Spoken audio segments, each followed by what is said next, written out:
Nightjohn by Gary Paulson. Continued from page 34, chapter 3. And there I was with the tobacco in my dress, and he said that. I didn't know what letter it was or what it meant, but I thought it might be something I'd want to know, to learn.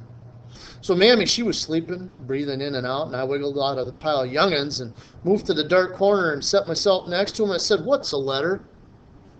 He smiled. "Sound like got some tobacco." "Not until I know what a letter is." "Well, why, it's reading. You learn the letters first, and when you know them, you string them together into words. I'll trade you 3 letters for a lipful of chew." I knew about reading. It was something that the people in the White House did from paper. They could read words on paper, but we weren't allowed to be reading.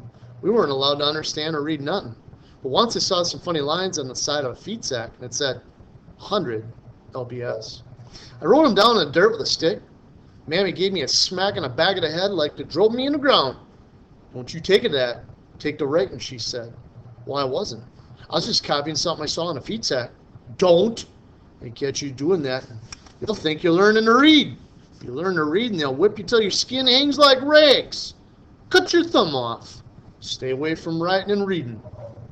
So I did. But I remembered how it looked. The drawings on the sack and in the dirt. It still puzzled me. I dug it out of my dress and found that tobacco and I held it out. "You say you can read?" And he nodded. "I give you something to read. You can read it just like that?" "I can."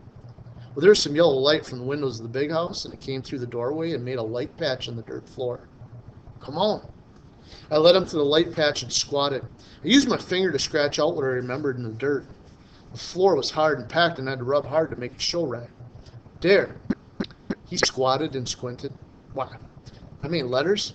Them are numbers." "Numbers?" He nodded. "Sure be.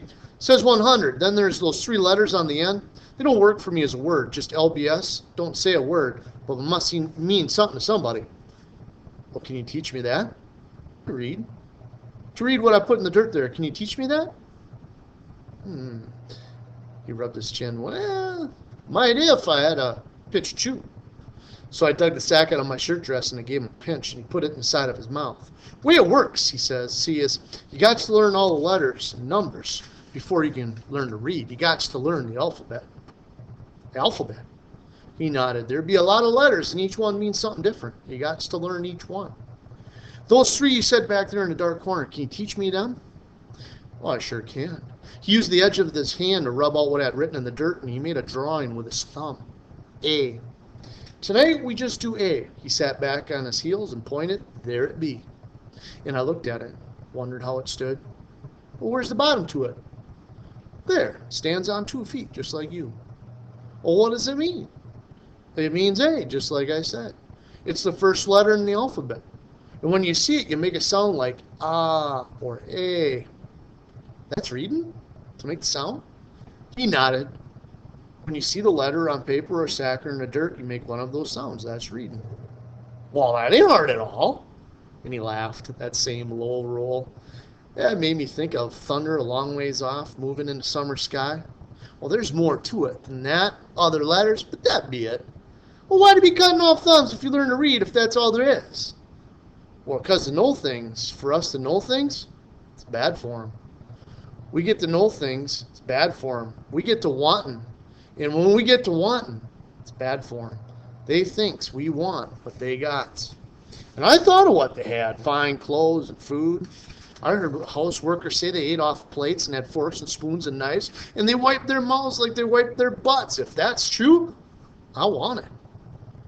"Well, that's why they don't want us to read," he said. "I gotta rest now. They run me 10 miles in a day and work me into the ground. I need some sleep." He moved back into the corner and settled down, and I curled up to Mammy and amongst the young'uns. "Hey," I thought, "ah, there it is. I be reading." "Hey, there in the corner," I whispered. "What?" "What's your name?" "I be John." "Well, I be Sarnie." "Go to sleep, Sarnie." But you know I didn't. I snuggled into Mammy and pulled a couple of young'uns for heat. Kept my eyes wide open. I wouldn't sleep, and I thought, eh. Chapter 4. Come a hard time then, coming off a hard time. There be a girl before then named Alice. She slept in the other end of the quarters, and as soon as she got big, she went to working in the fields, picking and hoeing. But she was a little addled in the head, often dreaming sometimes. Mammy said one day they'd probably sell her. But her body was all right, and they in the White House decided she'd be a good breeder, so they set her to it. But she didn't take to it well and fought it, and they tied her to make it happen in the breeding shed back at the quarters. But it went bad on her head and her thinking, and when it was all done, she was worse off than before. She wandered in the yard, and sometimes even went up to the White House. Except for the house servants and gardening, we weren't allowed to the White House. And when the master one day caught Alice, he took her to the wall of the spring house. The spring house was where we got drinking water. It was made of stone with heavy walls. They had rings of iron to be made in the walls many years past, big rings of iron with chains, shackles, and they put Alice there. They tore her clothes off. Then the master, he whipped her, his own self, with a rawhide whip cut from an old gin belt used on a cotton gin. Sometimes he doesn't whip it. He makes a field hand do it and stands with his pistol in his belt and smiles. But sometimes he likes to take the whip, and this time he whipped her until her back was all ripped and bleeding, and we had to watch. Every time there was somebody on the wall at the spring house be whipped or other punishments, we all had to watch. And it was done, and she had screamed until she sounded like pigs being cut. He made Mammy go to the salt house and get salt and rub it in the cuts to make more pain. I never heard a sound like that. I've seen men whip before, but never that kind of sound. Cutting like that, higher and higher, until it whistled in your ears. Then he left her to hang there until the next day. Flies came, and Mammy went out and covered her back with a cloth, kept some of them off so they wouldn't make maggots in the cuts. The next day they took her down, and there were some maggot eggs, but it wasn't so bad. I helped Mammy clean Alice. We took her in the quarters, and Mammy, she rubbed grease on Alice's back, and I sat and held her hands because she kept trying to reach around and push Mammy's hands away. You know, all that time, she don't say anything. Not a thing. Not even the silly things she used to say. And when we were done, she laid on the floor in the corner like she was broken inside. Mammy made her some root tea and smelled the bark, but Alice wouldn't drink it. She just lay there all that night and the next 4 days. During that time, John came and I talked to him about traded tobacco with him. And for 2 nights, he didn't do no work at all on a trade and went right to sleep after the trough because the master worked him so hard. And on that 3rd night, after I traded for sometime that night, Alice ran. My life is short. Some live long, and one thing we know, short or long, it's wrong to run. Not wrong because it's wrong, but wrong because nobody ever gets away. I seen 2 trap, both men. One was an old man named Jim who just couldn't take no more. One night got up and cut. They set after him the next morning with dogs. Only the master, he don't go by himself. He took 5 or 6 field hands with him to see so they can carry what they see back to tell us. Then dogs be mean too. He feeds them things that make them mean. Blood things. Sometimes he'll take them to the fields, and should a man or a woman work a little behind the others, or behind the best man who is whipped to speed, well, he sets the dog on the slow one. And he don't pull him off right away neither. He lets him go until he tastes blood, and then they want more of it. Them dogs are mean. They're big and red with tight hair and heads like hogs, and mean as Waller himself. He keeps them in the stone pen by the side of the horse barn. They slobber and chew at that gate every time we walk by. Dirt mean. Now Jim, he ran at night too. It didn't matter, no.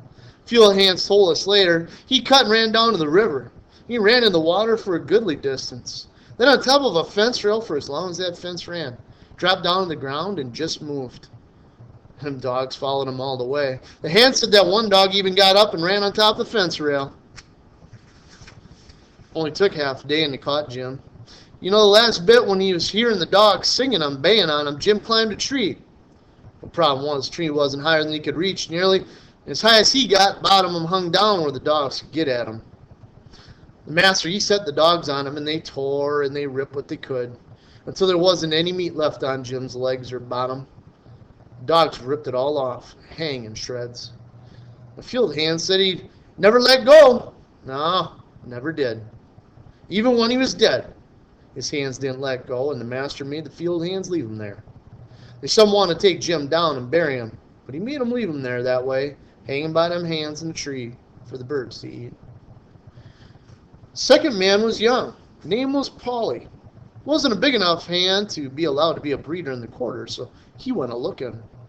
He snuck away and met a girl at a plantation down the road a piece, and they sat in the moonlight with each other on some nights, and Polly, he made her back before wake-up time every night, but one, the last one. He fell asleep in his girl's arms. He fell asleep in the moonlight. So they from the White House set out with the dogs, and Polly, he didn't run, try to get away. He's on his way home, but they let the dogs have him anyway. Teared him up to bleed, but not to kill him. But then the master, he tied him down and cut him like he did the cattle, so Polly wouldn't run the girls no more. But the cut went wrong, and he lay all night, bled to death without ever making a sound in the quarters. So don't know about Iran. Besides, I don't think there's a place to run to. I heard talk once, some land north, but it's far away, and it was only talk. Not something to know, just something to hear, like birds singing. Talk of the land north, or the wind in the trees. But, Alice cut and run that night. She didn't get far, though. Down to the river and sideways some. Her back was still ripped and sore, and she must have moved awfully slow. She might have kept moving all night, but hadn't gone more than to the end of the cotton fields, an easy small walk. Then she pulled herself under some brambles and was there when they found her. He let the dogs to have her. Now, it didn't matter what she'd gone through, and her thinking wasn't working right. Field hands with him told us that he smiled that big white smile, like the big white house, pale maggot white like his skin smile. And he let the dogs to have her. And she didn't fight him or try to get away neither. And they just tore and tore at her. They tore at her until her whole front was torn and gone. She was bleeding from the chest. She didn't die. Alice be too tough for her own good.